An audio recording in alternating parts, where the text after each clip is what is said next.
in my mind, in helping a lot of people with social media, one of the reasons I'm standing here today is because a lot of people over the years have asked me, help me figure this stuff out. I don't know how many Google accounts I've started. I don't know how many people I've helped start Facebook pages. It's just I'm the guy that people go to. People that are baby boomers and above really struggle, but they're starting to come around to the usage of these tools, but it's foreign to them. And I'm leading up to a theory here. This is kind of the second phase. We talked about the long tail, and we're going to talk about generations now. Anybody know what movie this is? Office Space. Gen Xers. I'm a Gen X through and through. We have kind of a love-hate thing going on with technologies. Every one of us almost sits in front of a computer all day at school, at work, but we didn't grow up with it in general. We all just went through the fact that we were 15, 20 years into it, but we're still not quite there. And this scene really drove it home to me when they beat the crap out of the printer. That was good stuff. This is what we're looking at, though. This is what's next, and this is kind of anybody seen the YouTube video of when the iPad first came out, the 2-year-old flipping through the screens and opening up applications?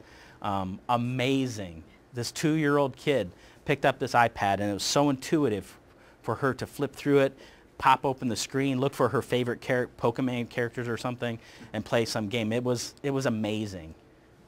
And this is what's next, and we need to figure this out. And one of the things that helped me understand it is Mark Prensky. He wrote a paper called Digital Natives and Digital Immigrants.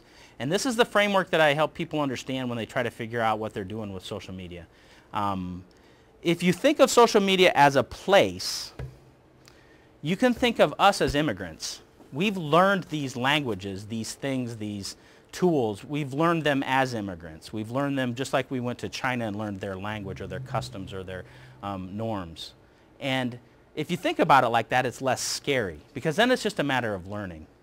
We just have to be open to learning. There's a lot of ways that, you're all trainers. You all understand how that works. If you think of this then, but the digital natives are those Gen Yers. Those are the kids that grew up on the bed with that iPhone. Okay? This is their language. This is what they speak. And in 2014, we have to be able to address how they speak in the corporate world. We have to be able to. Mark Prensky, he went on after digital natives and digital immigrants to write another paper, and I'll have to dig it up a little bit. If you just do Mark Prensky on Google, you'll find all of his stuff. His theory is that we need to train in video games. I'm not ready to go there yet. But his theory is that if we're going to train these kids that grew up on video games and online and text messaging, that we have to train them in the corporate world the way that they learn. I don't know if we have to go that extreme. We'll talk a little bit more about that. But we have to address it somehow in our training. We have to address the fact that these kids are fundamentally wired different. Our students have changed radically. Today's students are no longer the people our educational system was designed to teach. So digital natives and digital immigrants, though, is a framework that I think everybody can get their head around. It's the fact that there's some things about this, though. I'm always going to have an accent. I'm an uber geek. Okay, I am the guy that always has the latest. I'm interested in it. It just drives me. And so my accent is less.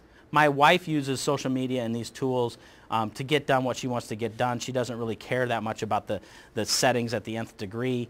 She's going to have somewhat more of an accent than I am. My mom still struggles with where to post on Facebook, and so sometimes when she's posting on my wall, she's not, but she's getting there, and her posts are more like letters, which is great. I think that intermingling and the way that things get done is wonderful. So we're all going to have accents, and don't worry about that.